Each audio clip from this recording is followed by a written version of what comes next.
All aircraft reporting. Red 7 standing by. Red 11 standing by. Matt standing by. Flippy here. I'm okay. Red 5 standing by. Red 2 standing by. Brian standing by. We have clearance, Clarence. Roger, roger. What's our vector, Victor? Red 3 standing by. Falco here. I'm fine. Red 10 standing by. Red 6 standing by.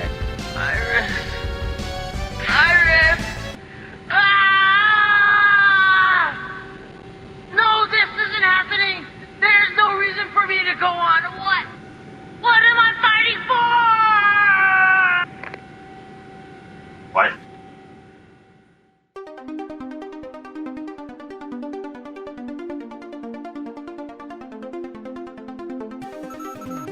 Damn it.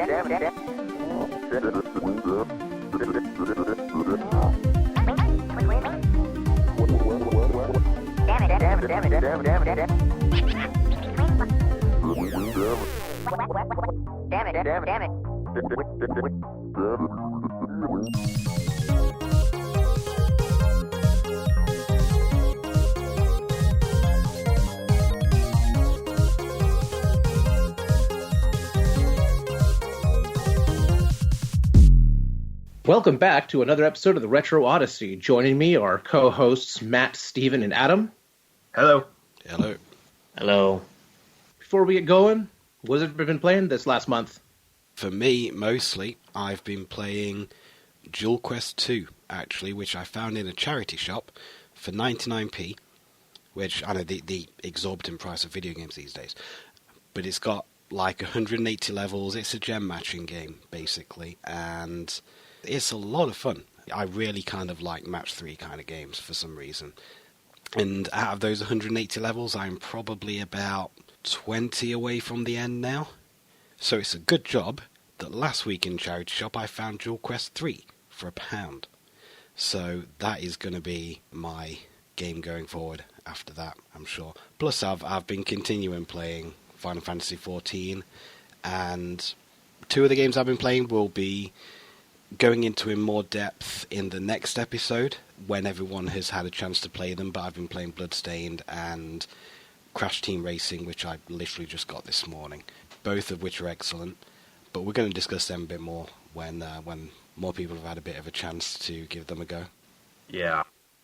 It's not actually out on the Switch yet, so I've not even had a chance to dive into it. Is it? No, I just got a thing that said it was. No, 25th is when it's out, so I haven't got my code yet as a backer, so I'll be playing that. Oh, you're talking about Bloodstained? Bloodstained, yeah. Oh, yeah, Crash Team. I thought Crash was definitely out on Switch. I'm going to pick it up here pretty quick. Probably on Switch, even though I've heard that the load times are atrocious. Yeah. I've got no interest in Crash Team Racing, so I'll just wait for Bloodstained. Bloodstained is excellent. Better than Symphony of the Night? No. It's... I mean, Symphony of the Night benefits from having the iconic characters, the iconic settings, which obviously this doesn't have because they weren't allowed to use it, but it plays pretty much exactly the same. I would say, difficulty-wise, it's a little bit harder, but I'm getting there. I'm currently stuck on the second boss, but I'm making progress. Well, that's good to hear. It's good. For me, I've been playing Cat Quest on the Switch, which is like an RPG. It's only like a small-scale RPG, so it doesn't take too long to beat. And, you know, it's quite simple, but it's really fun. Like, the combat is real-time combat, and you've got like a good dodge mechanic, you've got magic and stuff like that, and it's really good fun. I mean, the quests don't do anything like majorly, like inventive, but they're still fun enough to do. They've got like their own mini stories and stuff. Like there's a haunted town that you've got to investigate, but it's really good. It's got dragons in it and it's got cats, so it's definitely something I'd recommend. It's like a really budget game as well, and to say it's an RPG, I actually enjoy it, which is not something I can say about a lot of RPGs. I also beat My Friend Pedro yesterday, which is pretty good. It's a kind of an arcadey style game. It sort of plays like Wet, if you ever played that on the 360, but in 2D, where it's just kind of mayhem and getting combos and really stylish kills and things. Again, that's really neat. And currently I'm replaying Resident Evil, but it's a HD remaster, which is the first time I'm playing the remastered version of Remake, because I've only ever played the GameCube one. So I've been playing some pretty good games this month. Yeah, that HD remaster is really good. Yeah. The controls aren't the best. I keep going for the modern controls because I like being able to change direction whenever I want, rather than, doing the standard turnaround with tank controls. But flicking between the static camera often sends me going in a direction I don't want. I played through Resident Evil 0, so I'm sort of used to it, but I'm still kind of like running into walls and stuff. I mean, I still prefer it to the tank controls overall, I guess, but I don't think it's like 100% perfect. But I think that's more to do with that kind of control scheme in a static camera situation rather than, anything else. It's like the same control scheme kind of as Resident Evil 4 in terms of the movement, but it's just a little bit more difficult to move when you've got the static cameras rather than Resident Evil 4, which didn't. Yeah, I think because the static cameras and it's constantly changing the angle of things, so you're not always facing like north, for example, it makes it a bit more difficult than obviously the free camera. So I think they did the best with what they could, because I know a lot of people don't like tank controls. So I don't hate it, it's just that I think it's one of those things where you think, oh, it's a brilliant idea, this will be perfect, and then it doesn't quite control as well as you would imagine it does. But I'll say it doesn't spoil it, and I think overall it's probably better than tank controls. But I believe the speedrunners still use the tank controls because it allows for more precise kind of angles and stuff. Yeah, I think like when I have to line up to pick up certain items, I find that switching to the D-pad just so I can do the old-fashioned tank controls to line up is a lot easier. And I think that if you were using tank controls, you would definitely be able to direct your movement with a lot more precision. So I can understand why speedrunners would use that. But for casual play, I think probably the modern ones work the best. But I don't mind tank controls, so whatever. I do. I have been playing a lot of Lego Racers. I got it finally to work on my laptop with that Windows 10. And second one or the first one? The first one. All right. And What'd you think? I grew up with this game as a kid. I love it. It's super great. Slam through that. I've also been playing a lot of Roller Coaster Tycoon 2, revisiting that from back in the day, and it's pretty solid. It's kind of glitchy running on Windows 10, but I mean, that game was 2000, I think. Yeah, 2001. I always ran out of patience building roller coasters because I kept fucking it up. I run out of money is my problem.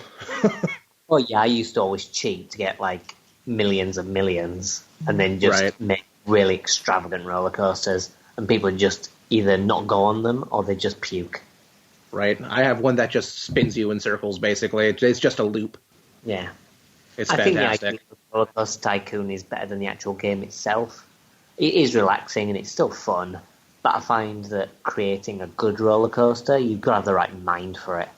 It was much easier to do in Roller Coaster Tycoon 3, but that's because you could move the camera around however you wanted to versus having just sort of the four angles. And the collision detection for tracks was much, much better. I used to like creating death traps and making roller coasters which would seem to work, but then the roller coaster would just fly off the tracks. Oh, yeah, the shuttle loop. You didn't even have to do anything with the shuttle loop other than change the launch speed to max, and it would fly off the end of the track. Also, I've just been keeping up on the Smash Bros. Ultimate. That's what I've been binging the last day, trying to get Little Map 2 Elite Smash, and it's mixed results. Nice. I stopped playing Smash quite a while ago. I beat Adventure Mode, and then I was just kind of drained. I'll probably revisit it when Banjo comes out. But for me, it's going to be one of those games that I dip into for multiplayer play, like for local multiplayer, that is. And yeah, that's probably about it. Beat up your friends for a little while. And yeah, I mean, it's a good game, but I think from a single-player perspective. I don't think I'll play it single-player that often from now on. I go online, so... I've not had the best experience online, so I don't bother with it. Fair enough. What about you, Steven? Well, the main thing I've been playing lately is Splatoon 2 and some old Spider-Man games. Getting ready for the final Splatfest for Splatoon 2 next month.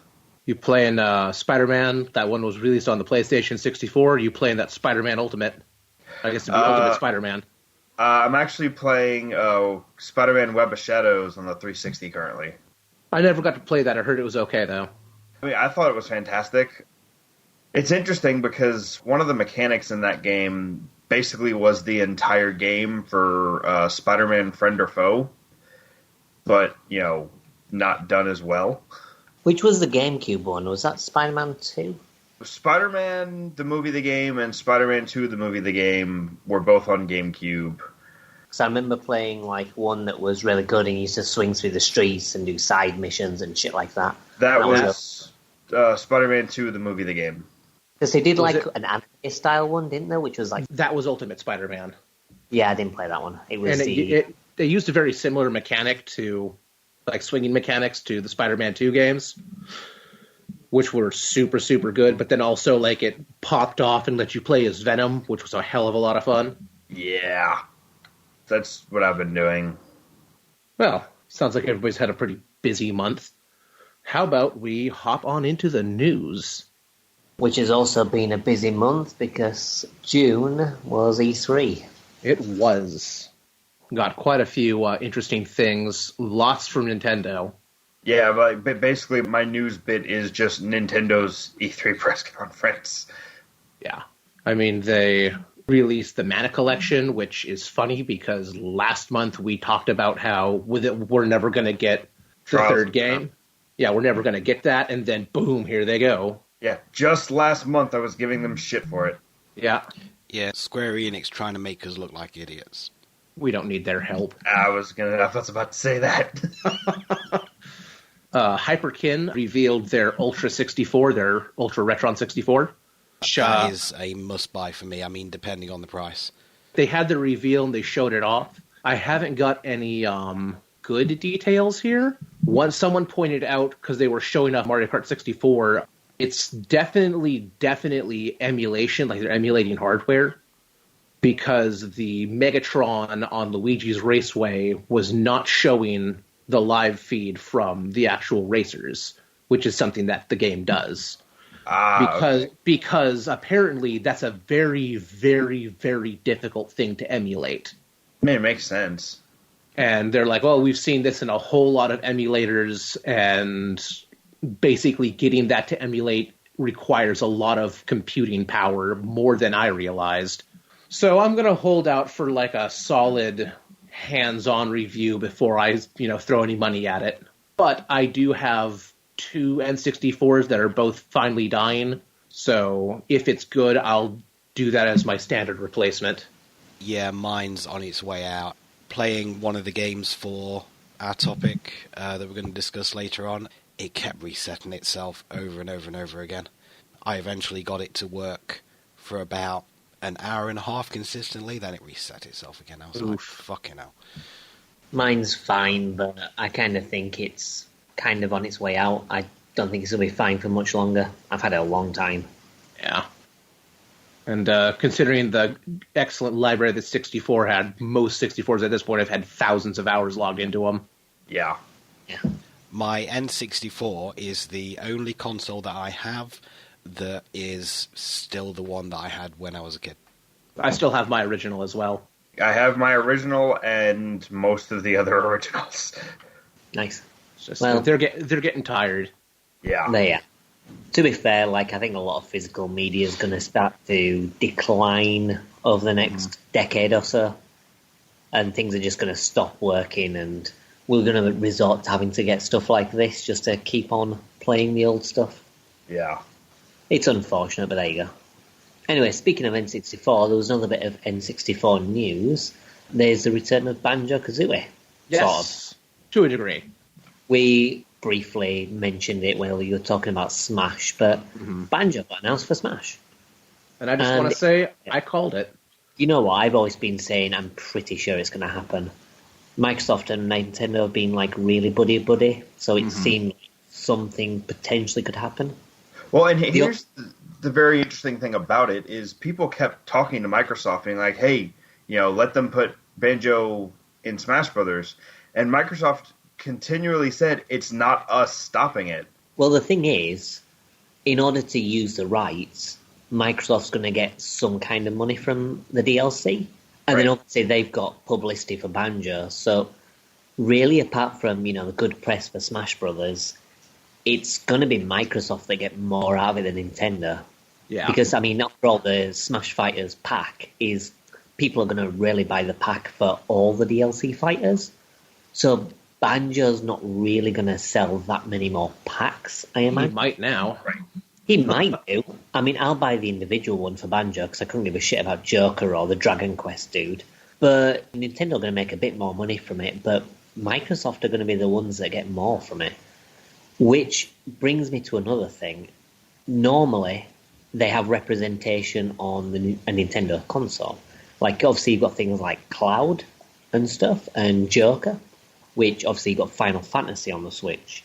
You've got the upcoming Persona game, which, whilst it's not a proper Persona game, it's Persona 5 Royale or something. It's still something. Right. Which begs the question, are we going to see something of Banjo? Whether it's yes. Banjo HD, or what I would prefer, the Rare Replay collection. Or maybe even a Banjo sequel is also very possible. Didn't they announce that Banjo-Kazooie is going to be released on Switch? Not quite. There was like an Amazon Germany listing for it, which got quickly took down. Ah, okay. Yeah. Which could mean something, or it could mean nothing. Something's going to happen. More likely we would see a Rare Replay on Switch than anything. Well, to be honest, even if they didn't do Rare Replay and they just went, okay, we don't want to give you all of it because some of these never came out on a Nintendo console. But what we'll do is the Banjo games, maybe like Perfect Dark, Jet Force Gemini, Blast Core, the old SNES games, for example. You can have those, but you've got to buy them individually, which will work out to be more expensive. But honestly, that would do for me if they just went, okay, here's a bunch of classic Nintendo games made by Rare. You can buy them separately. Or what would be just as slick is if they just did, here's the Banjo-Kazooie collection, because that's 3 games and one no one wants. Well, no, there's 5 games really in total, so they could do a proper collection. Wait, which one am I missing? Well, there's Banjo, Banjo-Tooie, Nuts and Bolts, there's Grunty's Revenge, Banjo Pilot. I'd never heard of that game. How did I miss that one? It's basically Diddy Kong Racing, but with Banjo-Kazooie. Oh, yeah, I missed that. Despite the fact that Banjo is in Diddy Kong Racing. Yeah, right. Diddy Kong Racing. But yeah, they could do like an enhanced version of Rare Replay and release it on the Switch. Yeah, because they do like to put Nintendo stuff in games like that. Like I think Bayonetta on Wii U had extra stuff in it. Mm-hmm. They could even do maybe a deluxe version of Rare Replay that includes stuff like DK64 and Diddy Kong Racing. Oh man, I would pay so much money for that. That would actually be really cool if we got a very special the Nintendo Rare Replay where it pulled all of the Nintendo, specifically the Nintendo titles. Well, Microsoft obviously would be getting money from that anyway because they're publishing it. But really, they could work out some kind of deal, and if it's only got like Diddy Kong Racing and DK64 and stuff like that, they may even be able to swing it so that they can re-release the collection with an enhanced version with the extra stuff like on the Xbox. They may even be able to get away with that. Nintendo releasing stuff on phones these days, so this is true. It's possible. Microsoft and Nintendo seem to have like a very good relationship, so I can definitely see a Rare Replay happening. Yeah. How far it will go is anyone's guess, but it could happen. I think we're certainly going to see something Banjo related on the Switch because of this Smash announcement. As to what it will be, though, whether it'll be a Banjo collection, a sequel, or whatever, it's anyone's guess. I would love to see Rare Replay with Donkey Kong Country and Diddy Kong Racing and all that, that'd be great. You know what? If Rare Replay got released on the Switch, I would be so happy. Because I think that's one thing that would make the Switch like my favourite console, even above the Saturn. Because then I could play stuff like Perfect Dark, Jet Force Gemini, Blast Core. Yeah, favourite N64 games on my Switch. All that good. And then when Metroid Prime Trilogy and stuff comes out on it eventually, it's going to be so fucking good, the Switch. It's already one of the best consoles ever, and it's only 2 years old. Yeah. Oh, and also, which also connects to the Saturn, one thing coming out on the Switch is Panzer Dragoon, the remake. Yes. That's going to be fucking amazing. Well, I'm going to tamper your expectation a little bit. The company... why you got to be like this? The company making it's called Forever Entertainment. If you Google the games they've done, they've made mostly mobile phone trash. They've made some stuff on the Switch, but they've basically been like mobile phone ports. And this isn't using the original source code for Panzer Dragoon, so they're making it from scratch. Oof. That actually might not be great. That's what's making me a bit cautious. What we saw from the trailer looked promising. Like, they seem to be doing the mechanics well, and like the cutscenes and stuff looked really nice. So I'm optimistic, but cautiously. I mean, okay, here's the thing. That means that someone like me can actually play the game. Exactly. So, I mean, it's at the very least, letting people who've never played the game before be able to play it. Yeah, and what's even better, I mean, like, Panzer Dragoon, you can play that on PC. You can play it via Auto as an unlockable. However, Panzer Dragoon Zwei, the sequel, was only on the Saturn. And do you know what else they're doing, Forever Entertainment? They're going to be remastering Panzer Dragoon Zwei as well. They've announced that they're doing the first 2 games. So at the very least, people will be able to play the first 2 games. So they're not doing Saga then? That's a slightly bit more of an ambitious project if they did Saga. Saga's quite a huge RPG, and they don't have source code or anything, so... I saw that in a local shop for like £300 last week. Yeah, it's the cheapest of games. I mean, in America, it goes for thousands, I think. Wow. Yeah, it's very, very expensive. Yeah, I think maybe not thousands. I think it's like 600 maybe or something, but it's not way too much. I mean, it's a fantastic game, and it's not. Is it $600 good though? No, it's not even 300. Good. I don't think there's any game I would pay that much for. But you know what? I don't regret buying it. I got it for, a fair amount, but I enjoyed it. I really liked it, and it's going to be something that I treasure in my collection. But I kind of think, maybe like half the amount I paid would have been a price that would have been worth it. The going price isn't ideal. But it's still a really good game. So, I mean, for someone who hates JRPGs, I got it and I loved it. So I kind of think a lot of people who get it would probably like it. Well, I think there's only one more thing we really need to jump on, and that is to follow up with the rest of the Genesis Mini library, or Mega Drive Mini, depending on where you live.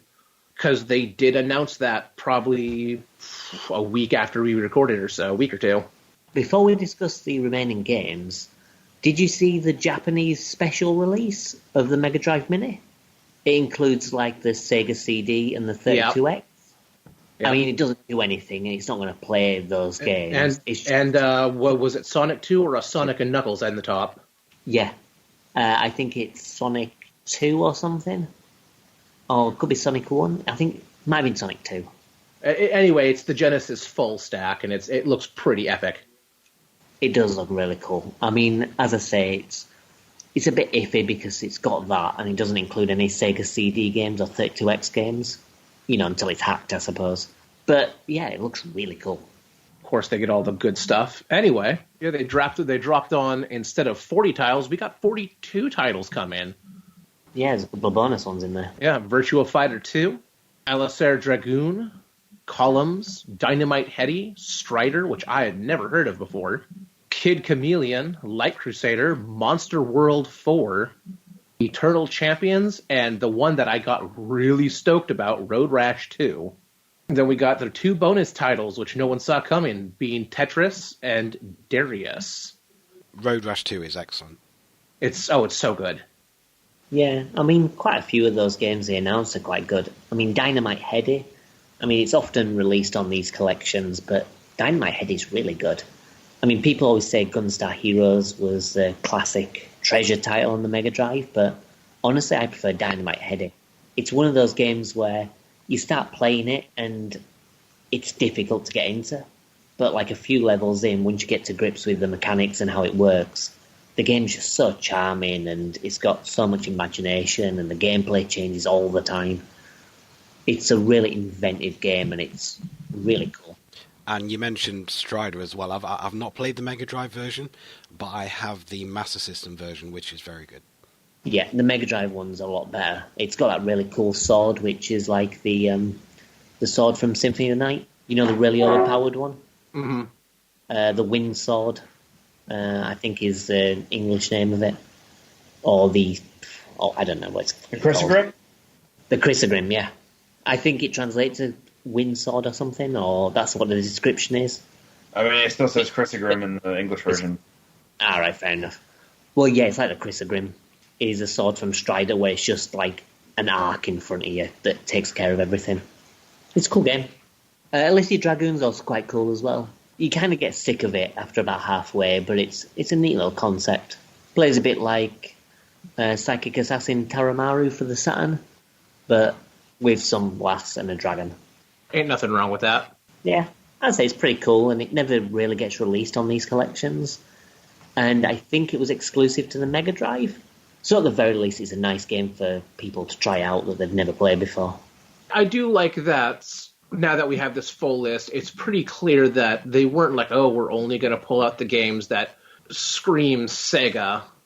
Like, they didn't do Sonic 1, 2, and 3. They went after kind of what would be remembered the best.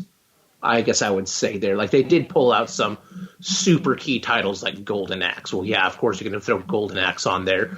You're going to throw Dynamite Heady on there. Virtua Fighter, you're going to throw on there.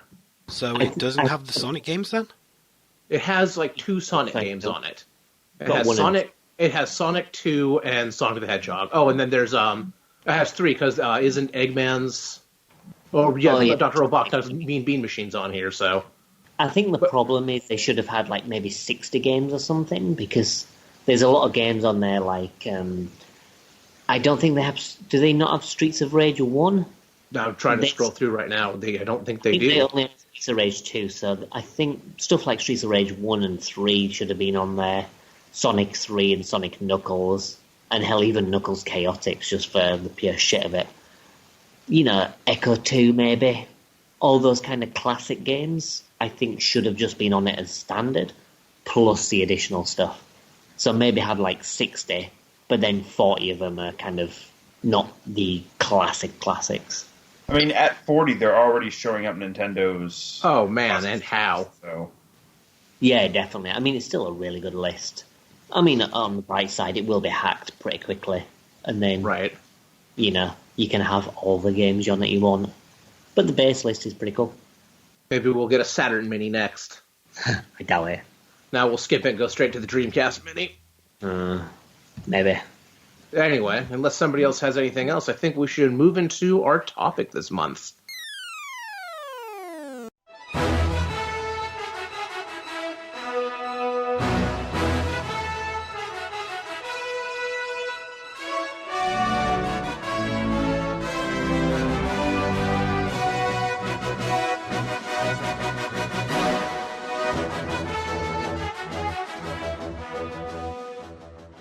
So this month, we tackled the genre of shoot-em-ups, or as they say in showbiz, schmups.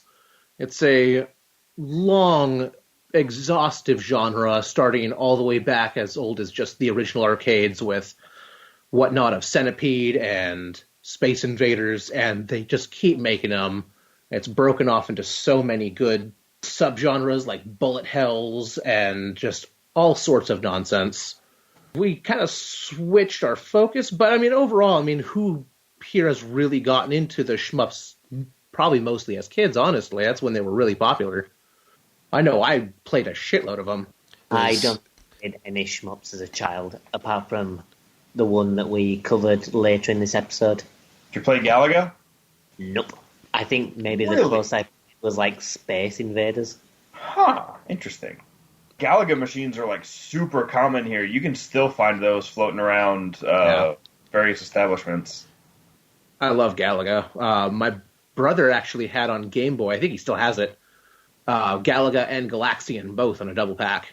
And I played that a lot. Yeah, I played that a lot. I didn't like Galaxian as much, but God, that I fell in love with Galaga.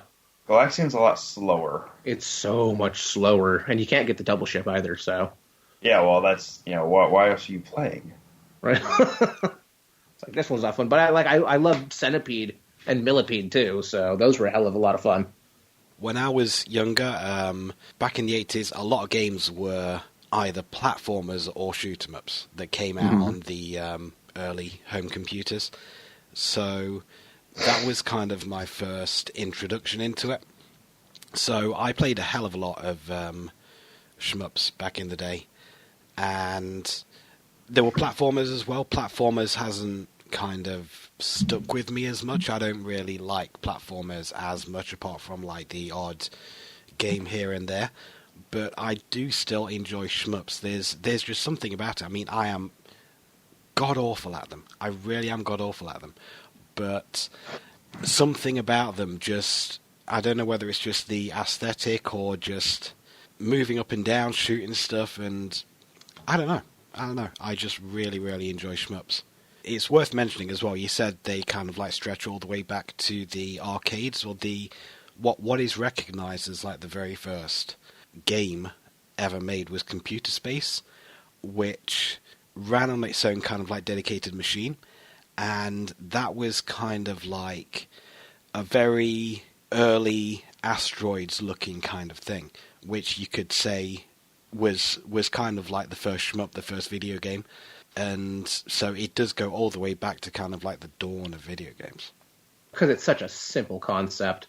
And I think one of the things that makes shmups appealing, or at least flexible, is that it's such a basic concept. You can theme it however you want. Yeah. You can do like 1942, 1943, and do a World War II theme. You can have them set in space. You can have a little man with a gun. You can do like attack heli, and you're an attack helicopter over in some war zone. Doesn't really matter. You can have a boat. You can have them. Yeah, there's any setting you can think of. You could put it in there. You can do Abadox and do it inside of a giant creature. You could have lots of gay naked men like Chonike. Hey, wait, is that actually a thing? Asking for a friend. Yes, it is. It's oh my god! Almost naked men flexing, and you're an almost naked man flying through the air shooting them.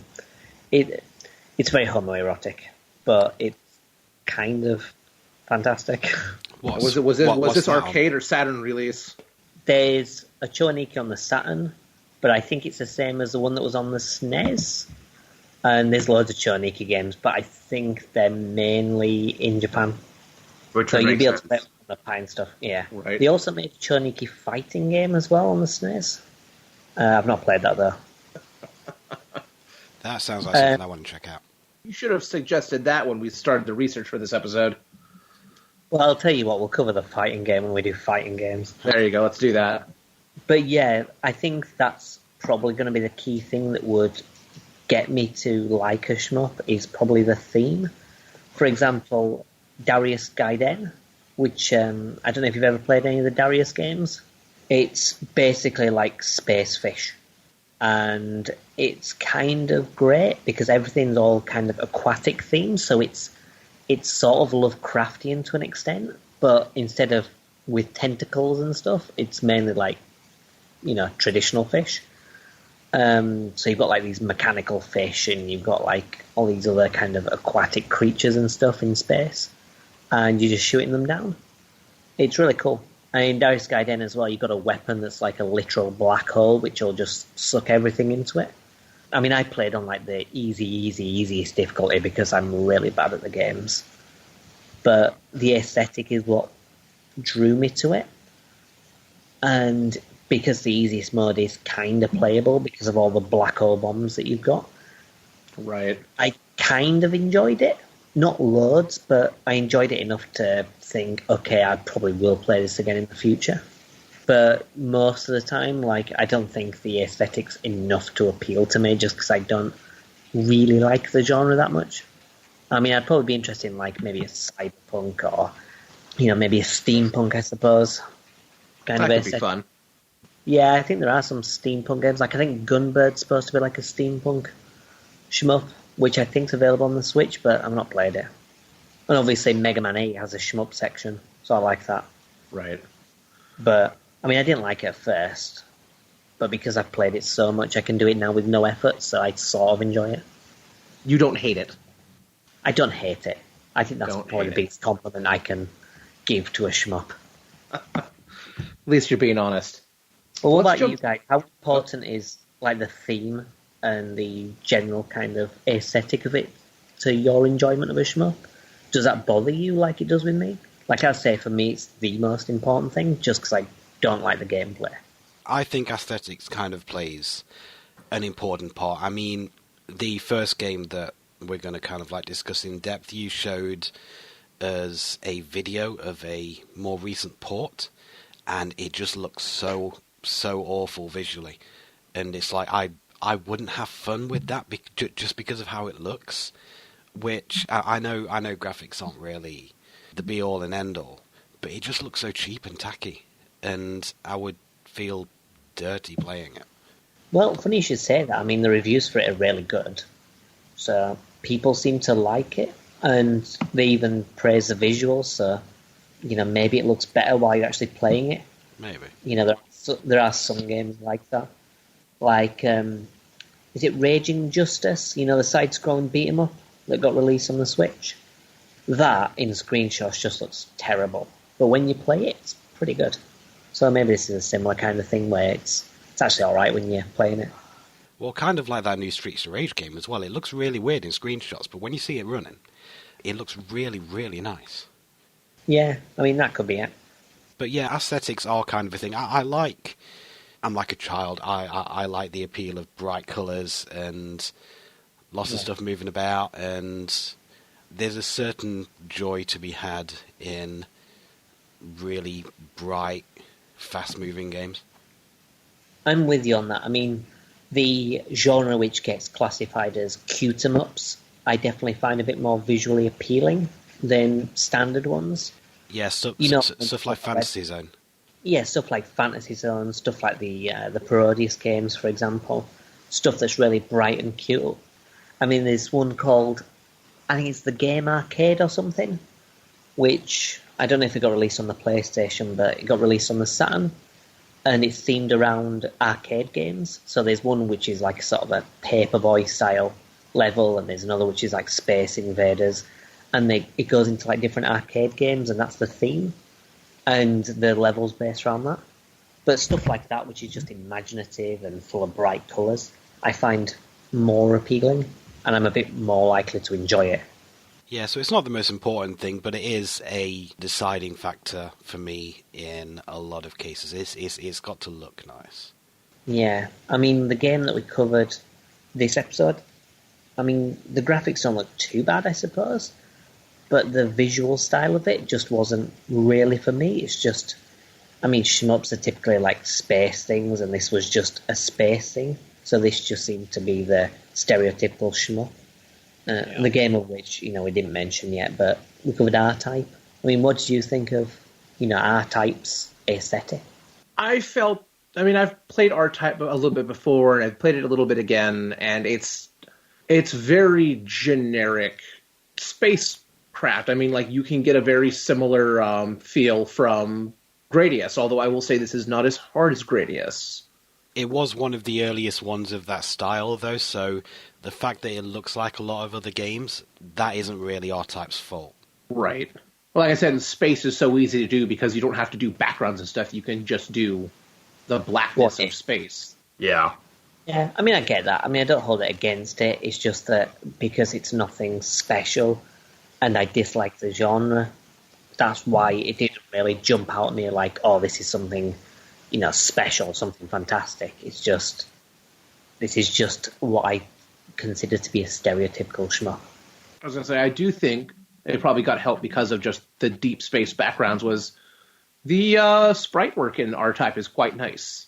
It's clean and shiny, versus you do something like Destination Earthstar. Half the game is a shoot 'em up. It's a side-scrolling shoot 'em up, and it's really rough to look at. It's very bland, very basic, and super, super hard.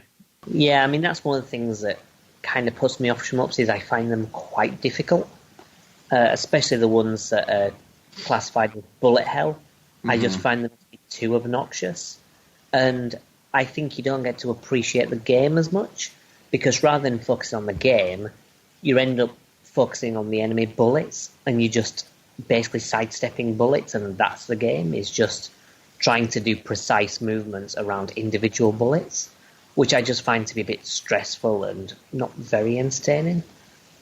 No, and I agree. When you get into games like Abadox and R-Type and Gradius, especially the later Gradius games, where they're legendary hard, and again, all you're doing is, sweating bullets while you're trying to stay alive. Watching a playthrough, something like that, you can really take it all in, and it's easier to appreciate it. Despite me playing quite a lot of R-Type when I was a kid, still playing it up to this day, I have still never beaten level 3. I was playing it last week, and level 3 is my roadblock. I do the same thing in Battletoads. I can get up to the jet race in the fire zone, and I can't complete it. I've gotten so close, and I just can't beat it. Yeah, and that annoys me, because for me, that's most shmups. I mean, stuff like, for example, Ghouls and Ghosts, I'm kind of the same, where if I've not played it in a while, I won't get very far. I might get, a couple of levels in, and then it starts to get quite difficult, and then I struggle to get beyond that point until I'm, into the swing of things again. But Ghouls and Ghosts is more of an outlier to the genre, whereas that is the genre for shmups. And I just find it to be annoying, like it's trying to purposely be obnoxious, just for the sake of it. There are people who find that really, really appealing, though, and people who are really good at it. The more harder bullet hell ones, they're not really made for a general audience. They're made for that really hardcore crowd. Yeah, I mean, I was speaking to someone today about shmups, and there was a shmup on the Saturn which I played relatively recently, which is Soul Divide. I mean, I played on the Switch, but it was originally on the Saturn. And they went, oh, if you've beaten it and you enjoy it, try and clear it in one credit. And it was just like, nope. The idea of clearing a shmup in one credit just sounds annoying. Because, I mean, the games are hard enough as it is, so doing it with one credit is just silly. I mean, Soul Divide as well is a little bit different, because it's not like a credit just makes you respawn. It's a continue, so if you die, you have to start from, the start of the level again. I mean, the levels aren't particularly long, but I don't feel like doing one credit makes a difference. It just makes it more annoying because, your health doesn't refill between each level. So you'd basically be doing it all in one life, which would be silly. Yeah, I wouldn't be able to do that, personally. I mean, at least R-Type has checkpoints at various parts of the level, so if you get, a certain way through a level, it will put you back at that point if you die. Yeah. Since we were just talking about the aesthetic of R-Type, I'd like to just bring up how this was also an example of how popular Alien was, the movie Alien, because the very first boss you roll up against is more or less a xenomorph, except different. Yeah, I mean, I think it influenced a lot of games back then. It did, and this was just another example. I mean, Contra was not even shameful about it. Yeah, I mean, level 2 in R-Type, when you've got those aliens that drop down from the ceiling and come up from the floor, they are xenomorphs. They're xenomorphs. Yeah, they're orange instead of black. That's the difference. Yeah, we're getting down to the point where it could have been almost a lawsuit. What was that game that we played for another episode, which literally had actual alien xenomorphs in it? Oh, what was it? I remember. Yes, Mega Turrican, that was the one. Yeah. So a lot of games back then did use it. It was quite subtle with the references earlier on, and then it gets that one level, and it's basically just Alien. I mean, there's a game called Alien Syndrome on the NES and a bunch of other systems that one of the levels is, again, the shameless Alien ripoff that's just barely distinct enough to avoid a lawsuit. I mean, shoot, even, TMNT. We did TMNT Turtles in Time, and they had the sewer, or had the pizza monsters, which were aliens. It was just a popular theme that was very, very prevalent.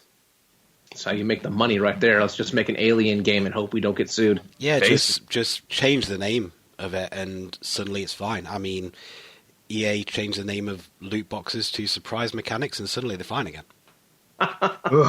Boy. Oof. And then once surprise mechanics are illegal, then they'll change it to something else. Right. You just got to be one step ahead the entire time. The thing is, it won't be so bad, but I mean, how stupid must people be to fall for that? Because it's so blatantly obvious that they just talk shit. Like, even when they said, oh, people love them. Yeah, of course they do. Paying for stuff that used to be free. I'm sure they're fucking having a field day. I mean, I don't think anyone actually fell for that. I think they just think people fell for it. We can only hope. Or they were trying to fool people. Like, well, let's be honest, they're trying to fool the government so they don't get regulated. Well, they should stop being knobheads to avoid being regulated. That for a controversial idea. I mean, yeah, I'm with you. Anyway, R-Type. R-Type. Music's pretty good. Yes. It's very kind of jaunty. No, that was quite good. The upgrade system, it's pretty solid. Side-scrolling shoot 'em up, everyone's done it, but I liked how you had a nice visual cue as to what's going on with your ship. Yeah, I also like the fact that you have that orange ball, which you can position either in front of you or behind you, and it can act either as a shield or you can shoot it forwards, and it can act as like a secondary gun. That's like one power-up that has like 3 different uses. Yeah. It definitely was a nice flex versus just like, I picked up an orb and now my bullets have changed. Mm. Yeah, I think some of the pickups can be, quite good. They can be quite good in, like a lot of shmups. Like I mentioned before about Daddy Sky, then you've got the black hole bomb, which is quite good. And like Soul Divide, you've got like all the magic spells and things, which, like one of them, like this huge creature comes out and just attacks everything. I think it's like a dragon. So I think they do spectacle rather well and do some pretty good weapons. Like with a lot of shmups, you tend to get like all these upgrades, and then by the time you're fully upgraded, you're a bit of a monster. Yeah. But then the problem with, again, most shmups is you die and it's all gone. You die in one bullet as well. Yeah, and they're like, there comes a point in Abadox where you can get like little overshields so you can survive longer, but if you die a certain way through the game, you might as well just restart the game because all your firepower is gone. Yeah, I mean, that was one thing, going briefly back to Soul Divide, because it's one of the few shmups I like. It took me ages to do the final level, because you've got to basically do 3 bosses, one after the other. And the first time, you don't know what the attack patterns are, so obviously you die.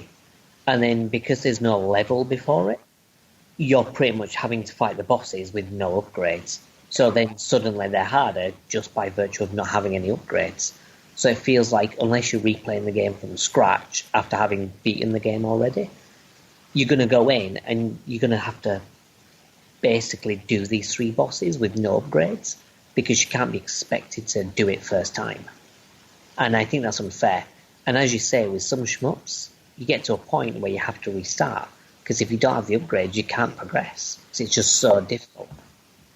Yeah, you go in there and like you hit a point, you have your spread shot, super laser, little defensive orbs, and a shot that shoots behind you, and that's how you're barely staying alive. And then you boof it, and you come back and you have one little pea shooter. And it's like, this is impossible. This can't be done now. Yeah, I kind of think the genre's mainly made for like really hardcore people that like that kind of thing. I mean, I like some difficult games. I'm a big fan of the Mega Man series, for example. But I just find the difficulty and how it does the difficulty in shmups to just be too obnoxious. Yeah, I mean, it was originally there just to get people to put more coins into the machine. Oh, yeah, you can just keep dumping quarters in, or dimes or whatever. But I do think that it would be nice to have an option to turn on a health meter instead of one-shot kills. It would help. Yeah, I mean, modern shmups can do that. I've not really played any modern shmups, so maybe they do it. But I think having something like that would definitely make it a little bit more acceptable in this day and age, because it seems like even when they went onto the consoles, they were still made like arcade games where they were just really difficult. Well, I mean, that's where you're going to get a lot of your replay value, was just, it's super hard. If I can just sort of muscle my way through the game, suddenly, because most shmups aren't very long. They're pretty damn short, honestly. Yeah, you can beat most of them within half an hour. But if it's, you have to constantly keep taking swats at it, you're adding, quote, value, quote, to the game. That's one of the good things with emulation of old arcade games. You can just pump in like virtual coins, like as much as you want, and just continue and continue and continue. It does still get frustrating. I mean, like I said, R-Type has a checkpoint system, but a lot of games don't, and you get hit once and you will go back to the start of the level. I don't have a whole lot of experience with a lot of this, because, I mean, I grew up in a house where any game that involved a gun was called a shoot 'em up. So I didn't even know this was an actual genre for a while. Oh, this is its own wonderful world. Yeah, so honestly, the shoot 'em up that I played most, aside from stuff like Galaga, is a game called Galactic Patrol, made by a company called Monkey Bite Games back in like the 90s. It was a 3D shoot 'em up, but like you would start from a perspective behind your ship, and then you would have segments that were top down, and then you would have segments that were from the side. So you kind of had all the different various camera angles for shmups covered in this one. That's actually kind of neat. Yeah, it's just a shame I can't find it anymore. The company seems to have gone out of business, and all I can find to download is a demo that lets you play one level. It's not nearly as fun. Yeah. No. Like, I think mainly with shmups, most of the ones that you would typically put in that genre, going back to what Steve says, is generally the horizontal and vertical ones, like the 2D style things. They're the ones where you focus mainly on like the ship upgrades and dodging bullets. Kind of had an evolution with them, which I suppose started in like maybe the SNES era with games like Star Fox, where you go into more of a 3D perspective. I mean, I wouldn't classify them personally as shmups, although it's definitely that kind of thing. You're sort of in a shape, you're flying through space, and you're having to take down lots of enemy aircraft and avoiding enemy fire along a fixed route. So I do see the similarities, but I think that's where the games sort of evolved towards in that era. What do you think? Yeah, it definitely took a turn into kind of like that 3D thing. I mean, in the 90s, everything had to be 3D. Like with the new generation of consoles, stuff like the maybe not so much the SNES, even though it did kind of start on there, but from the PlayStation going forward, you did have everything had to be 3D. So you did see a lot more of these games popping up. It did kind of start with Star Fox. I say it's a bit of a weird thing, because rail shooters like Sin and Punishment and Star Fox and Panzer Dragoon, I love. But then I hate shmups, like traditional ones. I think it's mainly because you're kind of focused on flying through and taking out enemies, rather than just avoiding bullets like you are in 2D ones. So I think that kind of focus more on the game rather than the gunfire is what makes it more enjoyable. That's why I'm kind of unsure about whether I would class them as shmups. I mean, really, when you think about it, they kind of are. But because I hate one so much, and then I like the other, that's why, I don't know, my gut reaction is they're not connected. But my mind is telling me they are. Well, if anything, I would say that a rail shooter is a subgenre of the shmup. Yeah, I could see that. Because, like, Star Fox, as this is a perfect a way to segue into the second game, is definitely a 3D shmup. It kind of puts you on a channel. It's not making it a rail shooter of sorts, but it's not a flight simulator, which I think is the hard break, where it's like, oh, is Star Fox 64, and all the other Star Fox games that came out that played the same, are those flight simulators? Not even remotely. Except for a couple segments, you're definitely locked in a shoot-'em-up section. Yeah, I mean, I think the 3D areas, the free-roaming bits, make it a bit further away from like a shmup. But definitely the traditional 2D style kind of feel more like that. Mm-hmm. I think it's a lot easier to see the connection with something like Star Fox because, you know, you've got a space environment, you're taking out enemies, you've got these big extravagant bosses. But then when you compare it to something like, you know, Panzer Dragoon or, I mean, Hell, Sin and Punishment, where you're not even flying, then you kind of think, is it totally connected? But yeah, I see the argument for it, and I would say kinda. Would say enough. Yeah, I mean, it's weird seeing that evolution, because, I mean, the original Star Fox game was it just basically like polygonal? It was only kind of 3D in the perspective that you're flying away from the screen. I think Star Fox 64 made that full jump into making it seem more like of a 3D kind of thing. Well, and Star Fox 64 was definitely 3D. Or not 64. Well, yeah, 64 was, but the original Star Fox was definitely a 3D game, but it was a bare bones graphical 3D. Yeah, they hadn't any lesson, it would have just been wireframes for everything. Yeah. Really, Star Fox 64 is sort of like a remake of the original. I mean, it's basically the same story. Yeah. That's true for almost every Star Fox game. Well, I think 64 specifically is a case of them finally making the game they wanted to make in the first place. Yeah, I can see that. That's fair. I definitely find 64 more playable than the original Star Fox. I did have difficulty with it because I'm kind of the opposite of Adam. I really prefer the 2D stuff, and I can't really get into the 3D stuff as much. A lot of it's down to movement controls and moving around in a like pseudo 3D space. And I know it is more or less linear, but you have stuff coming from behind you. You've got to flip your ship around and stuff like that. I could never really get to grips with those kind of mechanics. Hence, I didn't get particularly far. I got as far as the level where you are a buggy on the ground instead of flying before my N64 decided to reset itself, and I went back in and found that it hadn't saved any progress. No, it doesn't. No. It doesn't save progress. Yeah, and I was like, I'm not going through all that again.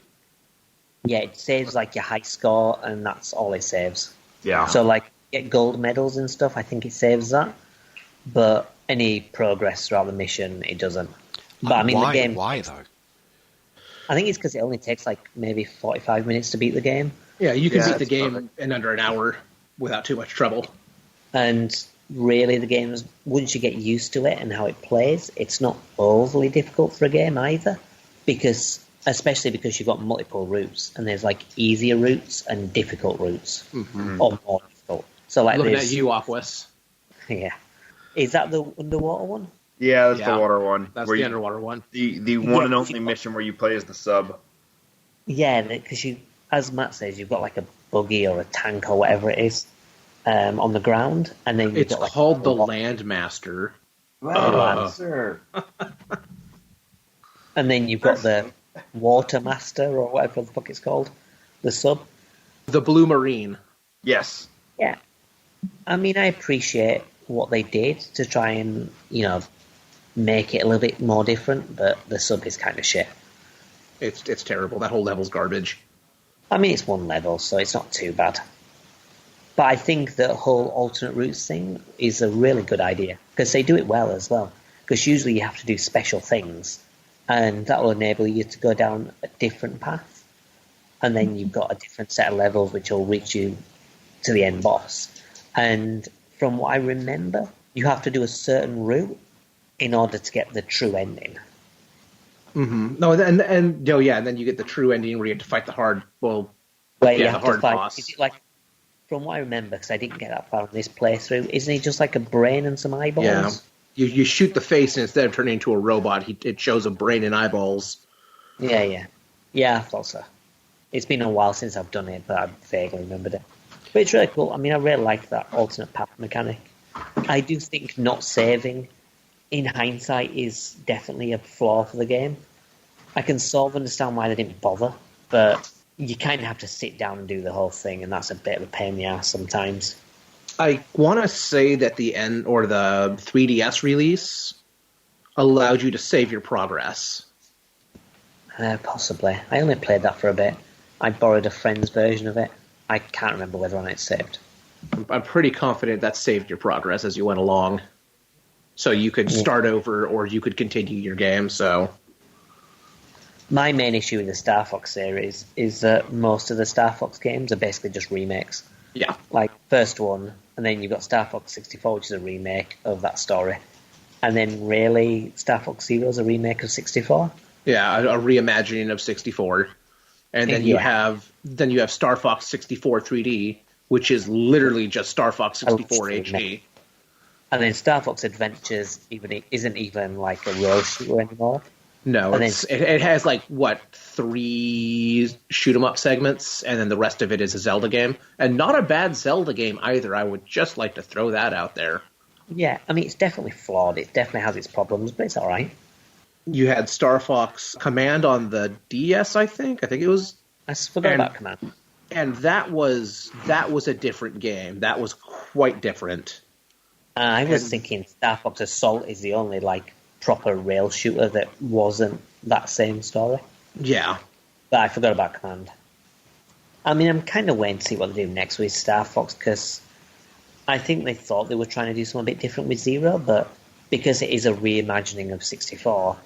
It was kind of doing things different while still remaining the same.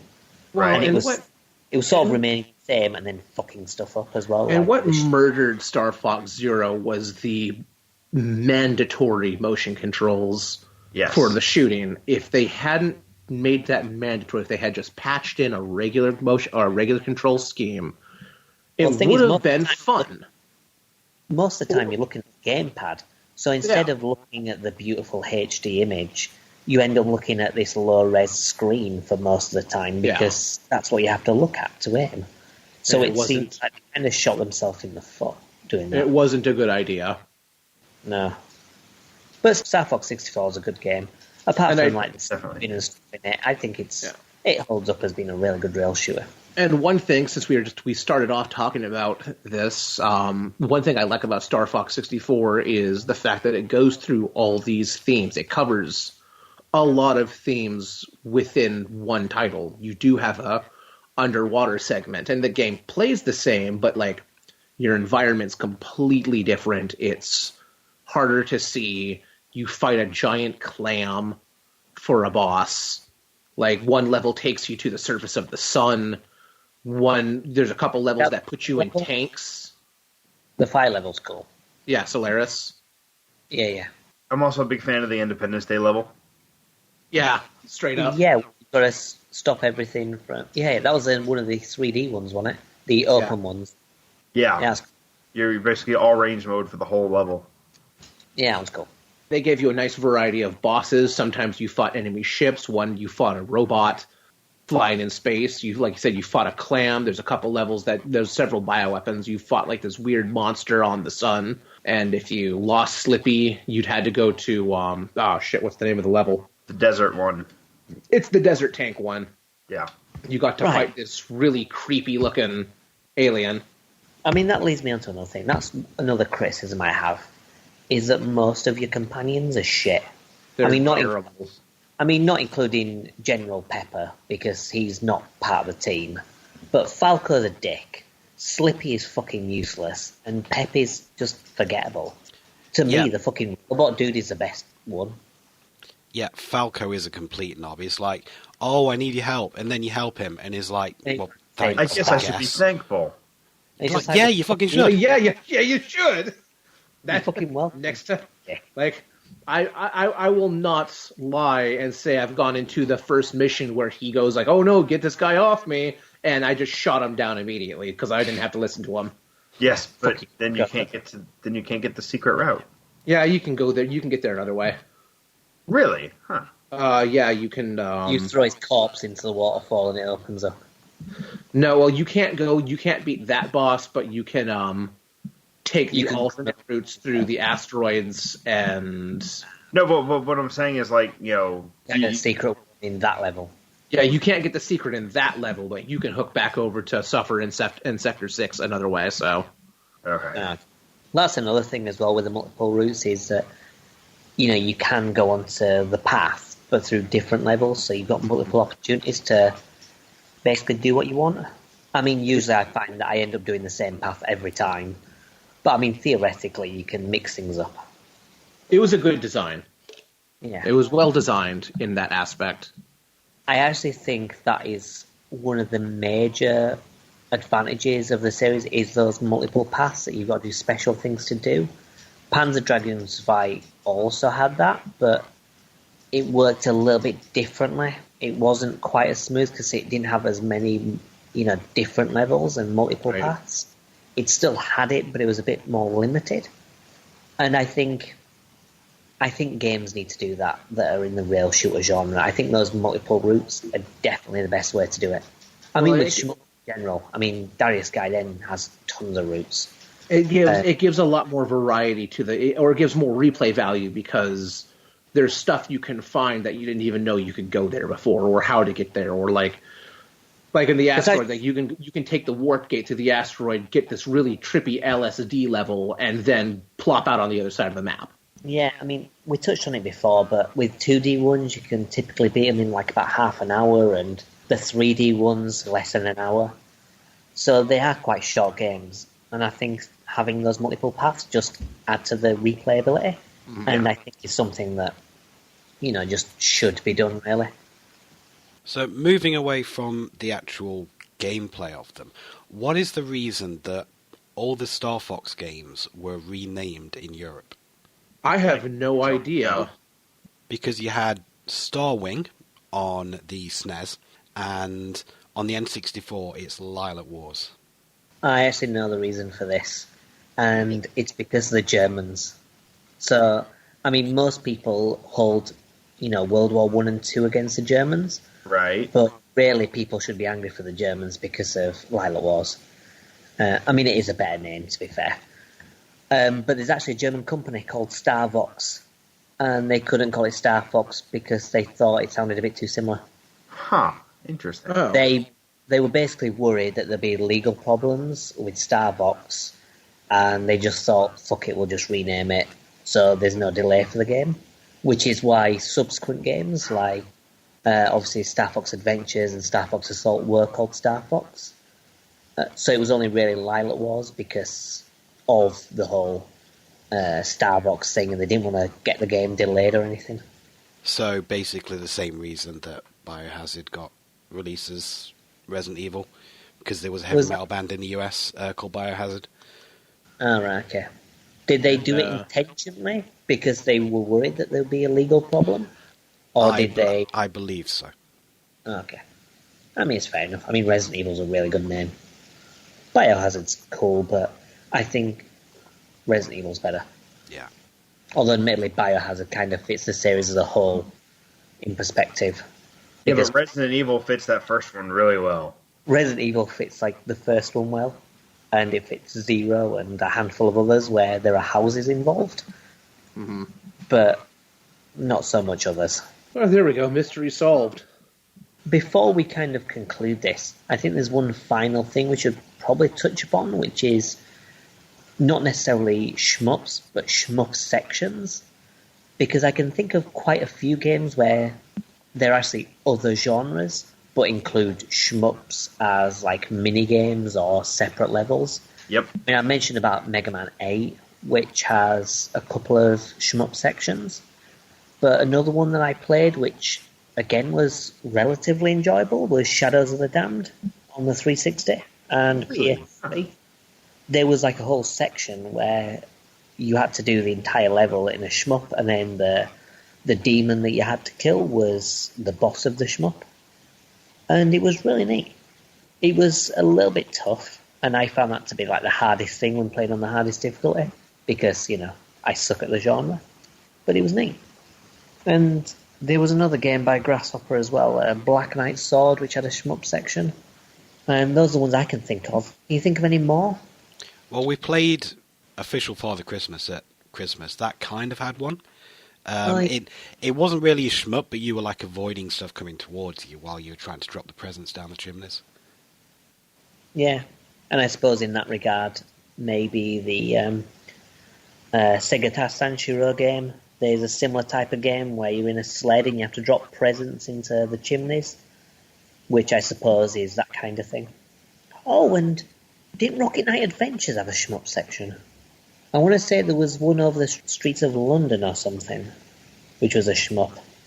I think so. So yeah, I think there are quite a few games which had shmup sections. It's probably because it's a very easy way to mix up a game.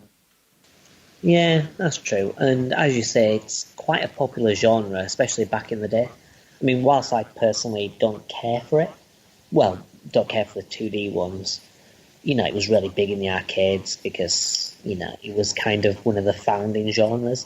I think shmups and platformers were the kind of big ones, in the back in the heyday. So I can see why they'd do it. Well, I think that just about wraps everything up there then. I can't think of much more to say personally. Yeah, it's definitely quite a divisive genre, but it's also quite a varied genre as well. So a lot of people will have their preferences with it, but there is kind of something for everyone, really. Yeah, definitely.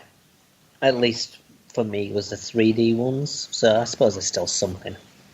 So yeah, that basically wraps everything up there. Shmups are good if you ask anybody but Adam, and they've had a long history and will go down in fame if they ever go down at all. Let's have a quick musical interlude and we'll move on to the specialist subjects.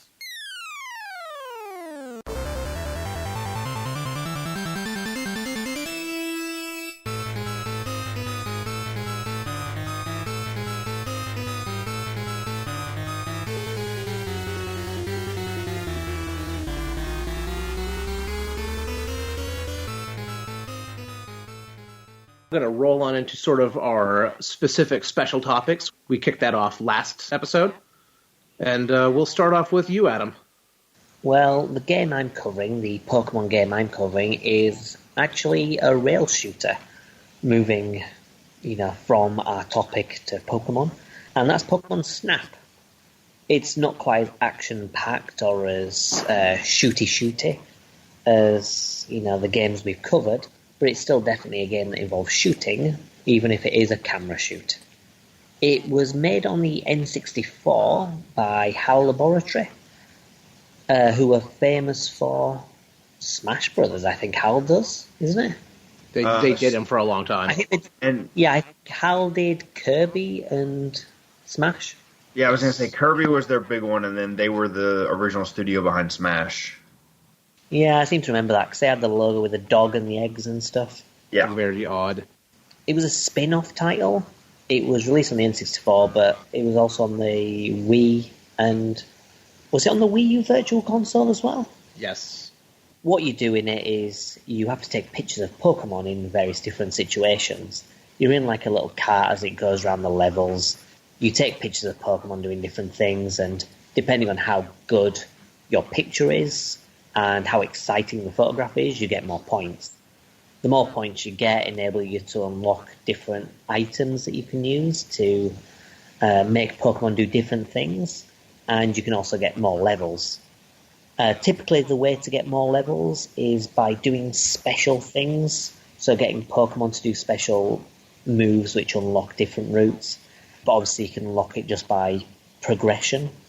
And it's weird. I don't remember how many Pokemon there are. I should have probably looked it up before, but I think there are like 61 Pokemon. Something like that. Game.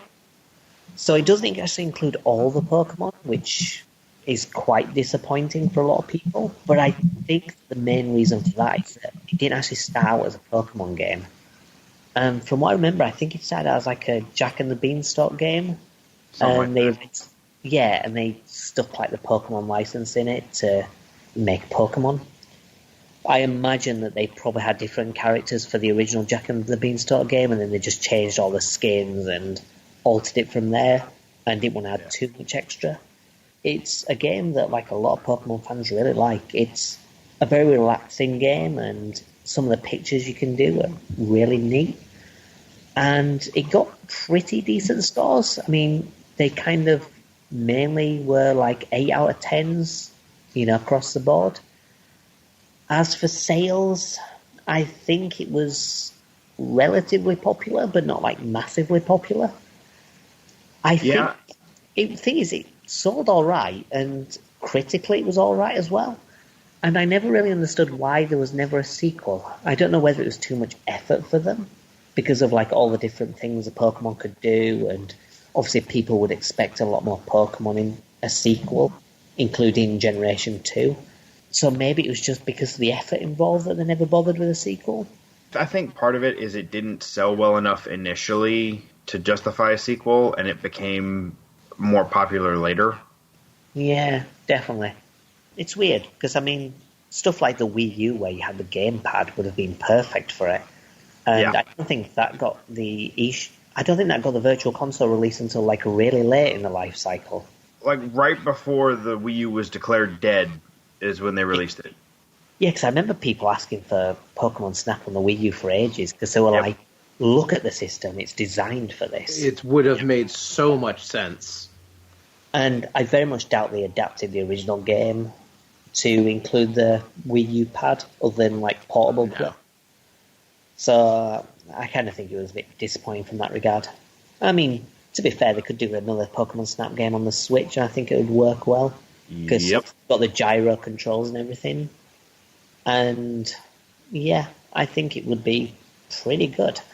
Whether or not they'll do that is another thing.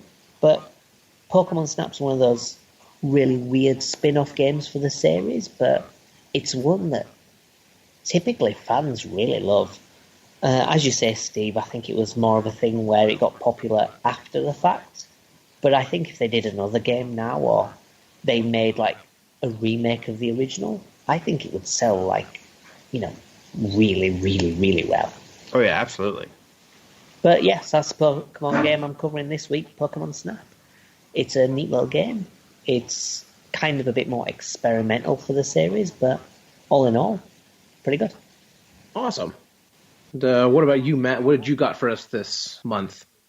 As with last month, I have a thematic Doom mod that ties into the theme of the episode. This one is the imaginatively titled Action Doom, which basically tries to recreate a shmup. It kind of succeeds. You don't have any enemies coming from behind you, and it's completely linear. It is still in the Doom engine, which is, you're still shooting stuff as you normally would.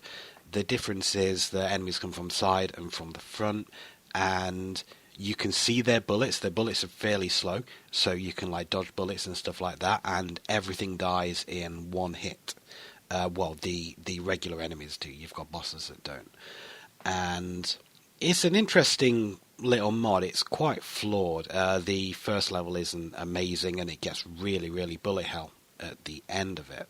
But the second level kind of takes it into a different direction, and you kind of really see the meat of the mod.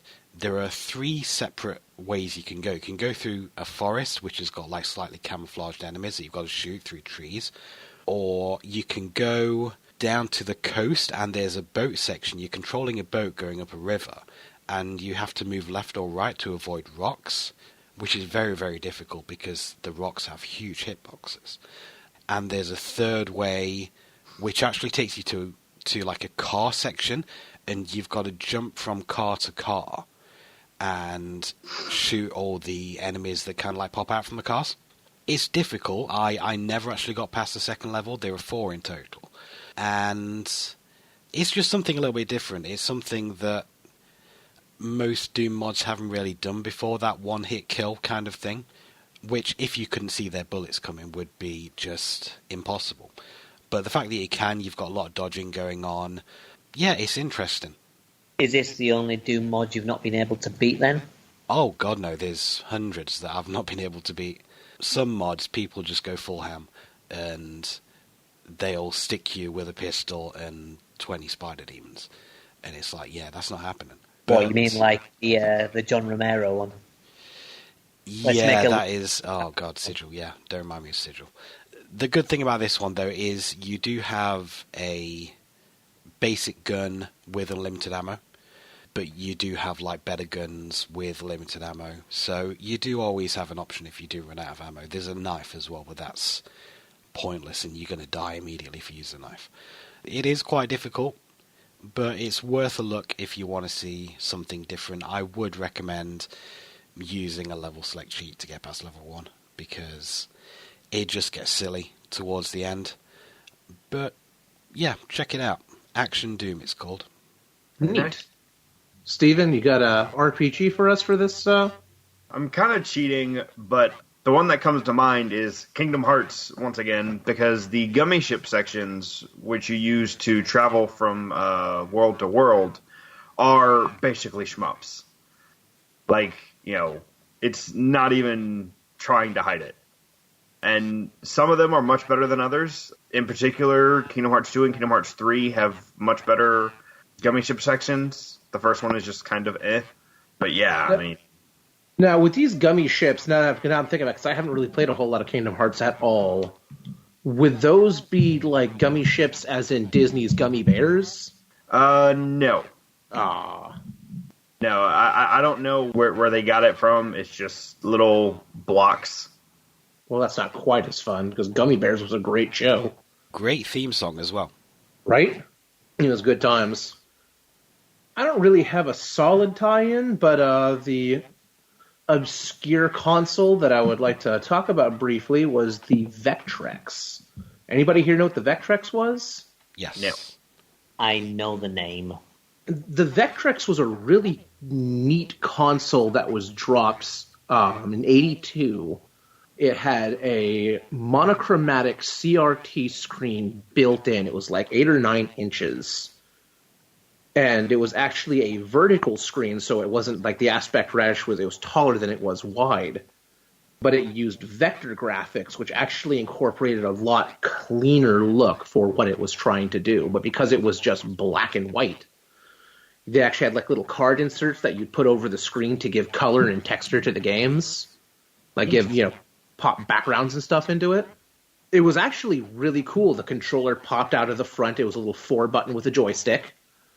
And I believe you could plug another one in for some co-op games. It wouldn't dock in like the other one would, because obviously there's only room for one.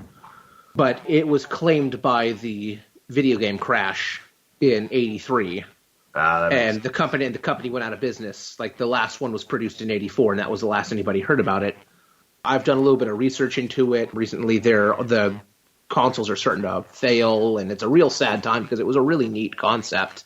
Replacement parts are super hard to get. They're very, very expensive. Just the consoles themselves, to get one that's in mediocre condition, you'll drop $500 on one.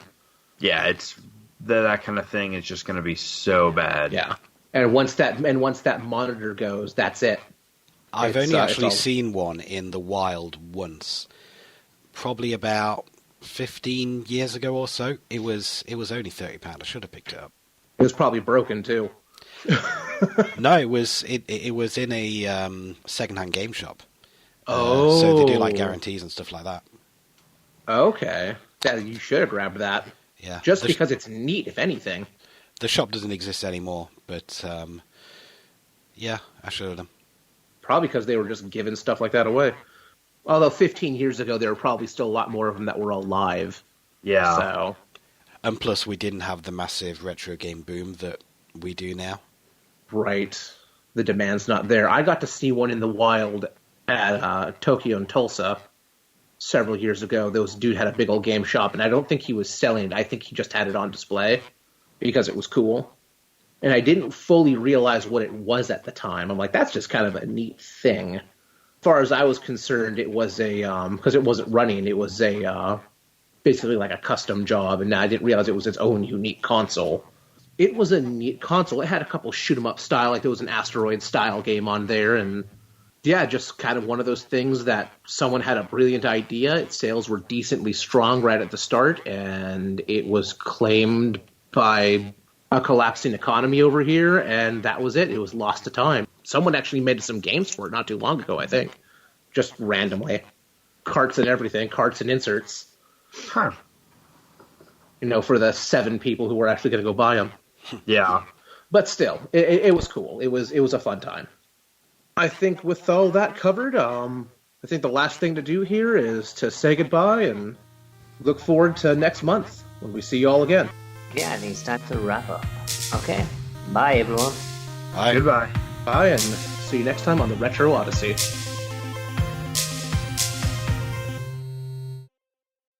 Did anyone else notice Falco's beak is wider than his face? What the fuck is that about?